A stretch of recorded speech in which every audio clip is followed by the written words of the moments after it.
Hey everyone, Red Fox here, and welcome to my Iron Golem Dark Souls challenge run. For this video, we're finally going to be tackling the mighty guardian of the City of the Gods, the master of Sen's Fortress, the Iron Golem. Originally I was going to do a Pokemon challenge run first, but for the life of me, I couldn't get it to work. I spent an entire day trying to find a ROM hack of Fire Red or Leaf Green that had Leafeon in it, with the idea being to beat the ROM as the Erica Leafeon sync pair from Pokemon Masters EX, and also find a way to give myself a Leafeon from the jump, but that proved to be extremely difficult. I tried to broaden my range from Fire Red or Leaf Green to any GBA ROM. I used Pokéhex, Yape, Advanced Maps and Advanced Starter, and even the Universal Pokemon Randomizer, but no dice. Even if I found a way to give myself Leafeon, I had no way to modify its moves to what I needed for it to be like the sync pair. Specifically a big inhibitor being that my Leafeon would need Solar Blade, a 7th gen move. After downloading a ton of ROMs and save editors and so on, the only one I got to work was Pokemon Sun and Moon Fire Red, but even then the game just breaks after Cerulean City, so I had to give up and move on, especially since I'm on a tight schedule with a special video coming up soon. No, it's not Metal Gear or Cyberpunk. I may come back to the run in the future and try to figure out how to get a Leafeon and give it all the required moves, but for now, we've got to figure out if you can beat Dark Souls as the Iron Golem. So the obvious main objective is to beat the game using the armor and weapon of the Iron Golem, but as for the optional objectives I do so love to add to these runs, this run has 4. 1.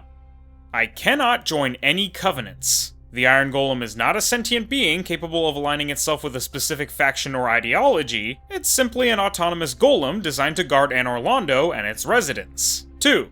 Being that the Iron Golem's prime directive is that it must prevent the aggressive outsiders into the City of Sunlight, I must hunt down and stop or kill any NPCs that aim to enter Anor Londo. 3.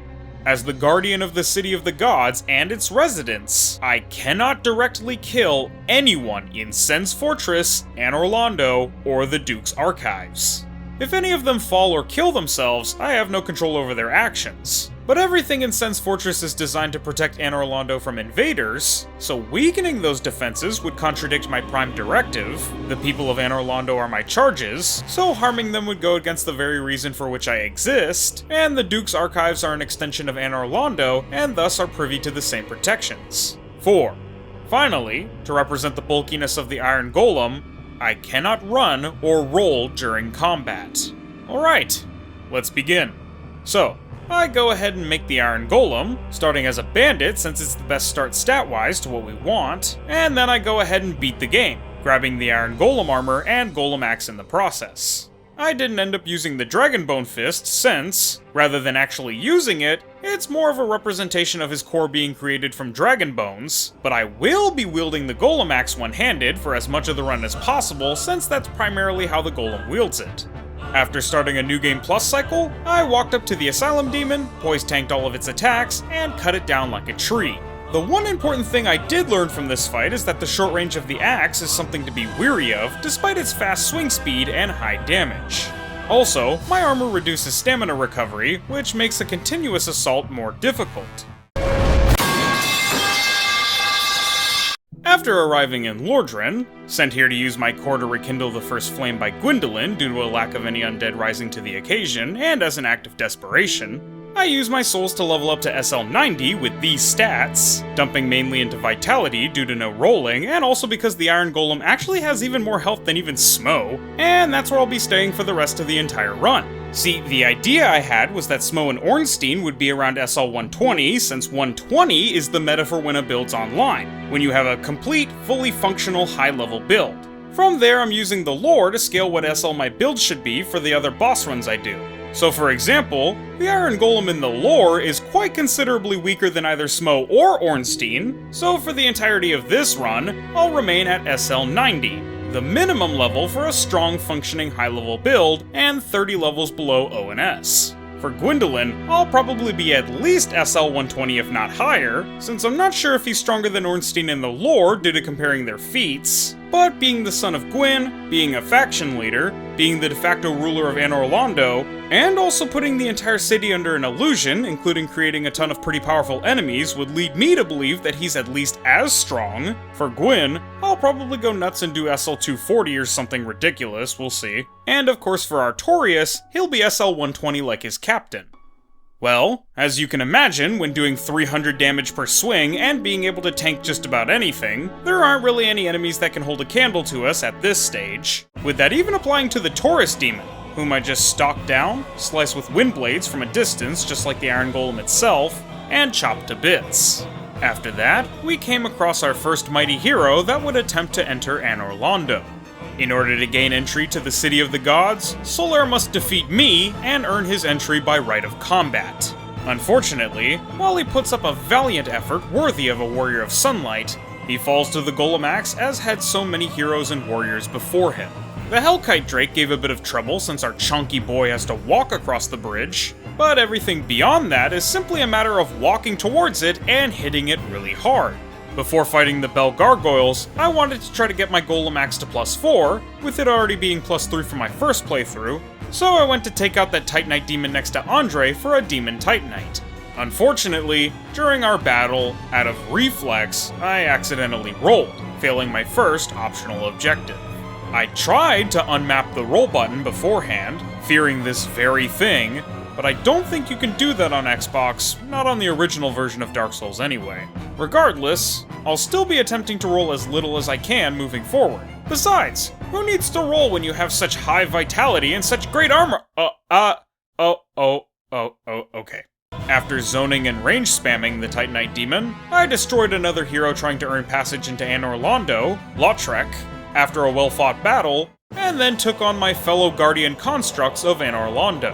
The damage they dealt was just too much to tank, especially their fire breath since my Ring of Steel protection only boosts my defense against physical damage, but after getting defeated in my first attempt, I tried again, and though my second attempt started off rough with my missing a lot because of the short range, I caught a lucky break and chopped down the first gargoyle like a hatchet in a tree stump. With the remaining gargoyle, it was simple enough to take the usual approach of walking it down and hacking into it until I had defeated both of my construct brethren and successfully rung the first bell to open my fortress since I locked myself out.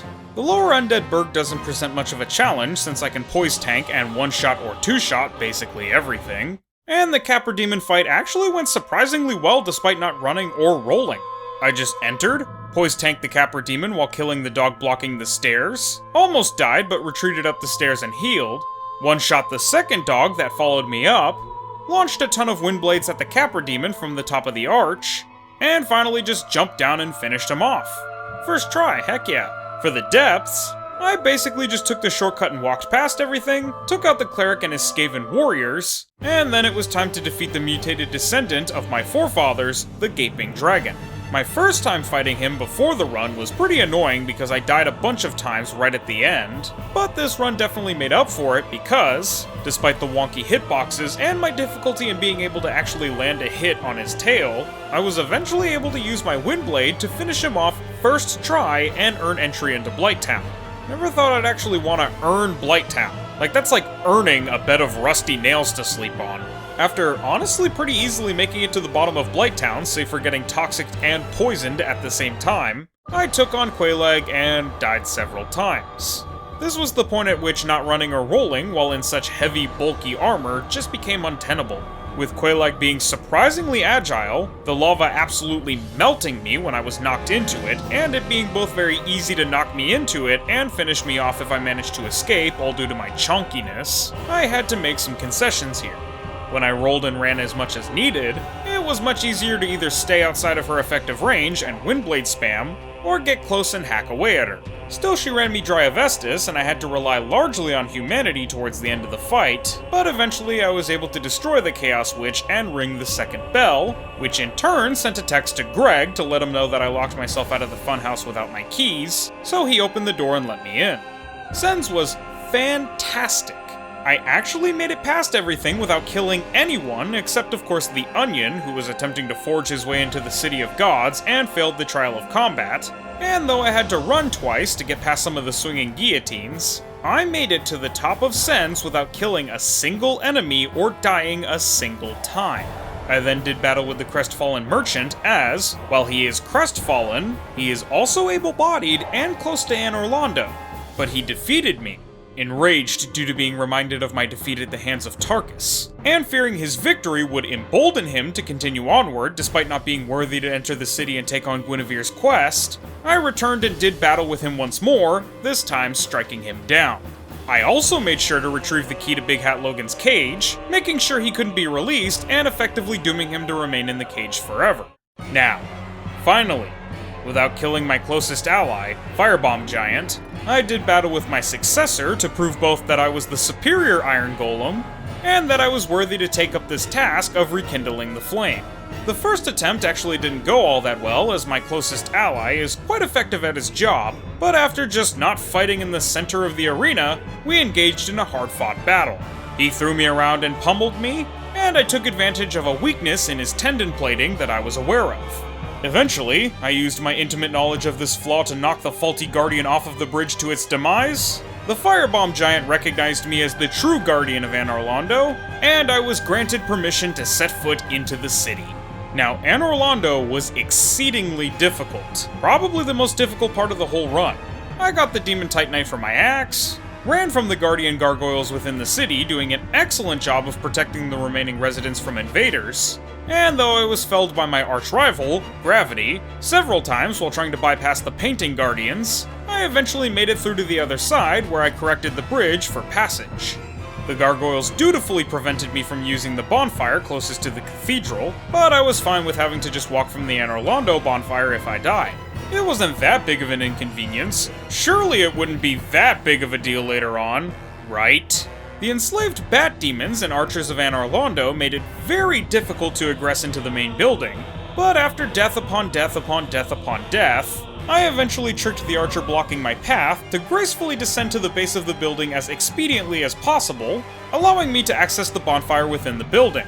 Not gonna lie, it's honestly kinda sad to expect to see Solaire sitting by the bonfire and for it to be empty instead. Well, the Titanite demon here is technically a resident of Anor Londo, so I let it be, opened up the door to the cathedral, and began the ONS fight. This boss was fucking hell. Easily the most frustrating and difficult part of the run by far.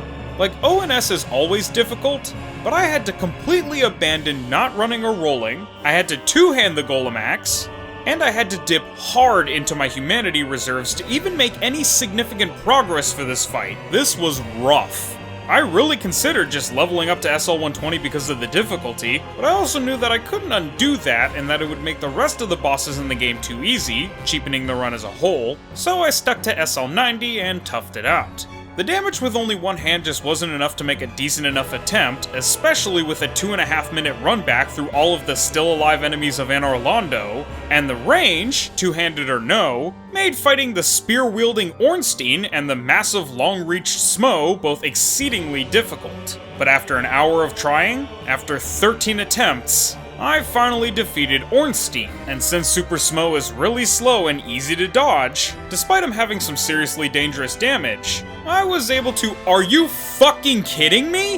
And to think that I beat Super Smough on my first run through in one of the coolest finishes I've ever had, where I misinput an attack while he was butt-bombing and almost threw while he had like a centimeter of health left, but hit him as he landed and won because his death animation was faster than mine.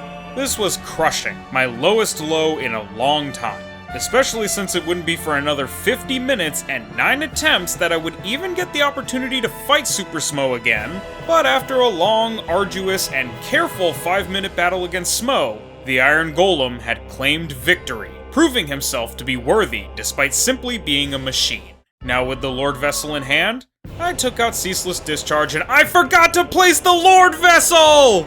After amending that grievous error and placing the big soul bowl, I cut down Kirk and take on the Demon Fire Sage. He definitely does good damage with his magic attacks, but I very quickly back him into a corner, at which point he almost constantly spams the butt bomb.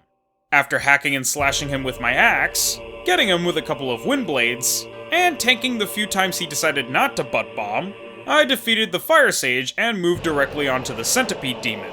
It range spammed me and killed me on my first attempt, but for round 2, I was able to get in close and start slashing away.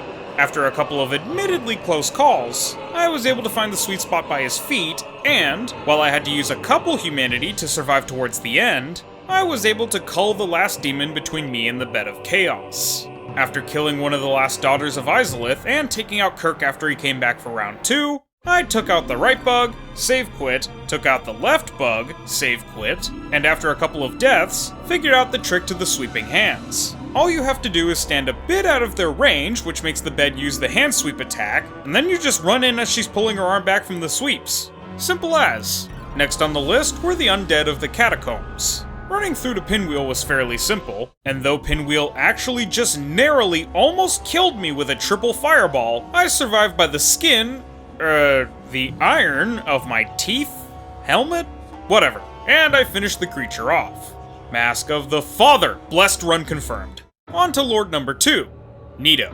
The first attempt went fairly well since I had high resistance to bleed and poison for obvious reasons, and Nito did a good enough job of keeping his minions off of me, so it wasn't before too long that I took him out on my first go. Now for the last difficult section, the Duke's Archives. Most everything here is a glass cannon, but if you're not trying to hurt or kill anything, they become just cannons. Regardless, after a death to Seath that got me cursed, and several deaths to his minions because of the curse as I attempted to get to a bonfire that I could warp with, I was able to get rid of said curse and face the scaleless ancient dragon himself. Now, my first couple of goes at Seath were a disaster because my curse resistance was so low, but after popping 10 twin humanity for 20 soft humanity in all, it became just as impossible to curse me as it was to bleed or poison me. Beyond that, I made short work of the dragon, leaving me with only a single lord remaining, the 4 kings, who I foolishly and mistakenly believed would be easy since this armor had such good poise thus far.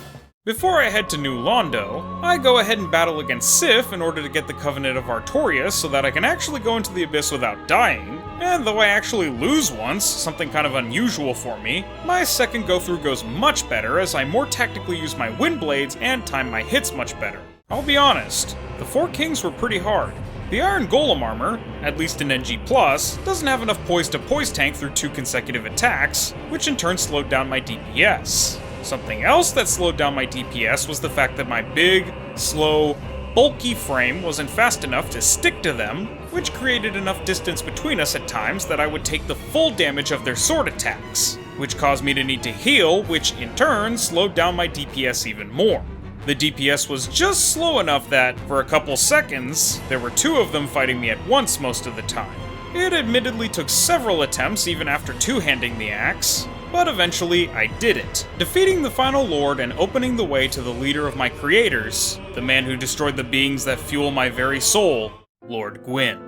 All in all, I'd say that if I were to compare the different runs so far to each other, I would say that Ornstein's armor was my favorite because it offered good protection while also allowing me to medium roll, smough's armor was second because it was good for poise tanking, and Iron Golem is in last because of the slow stamina recovery and just general slow, bulky feeling without having the poise to back it up.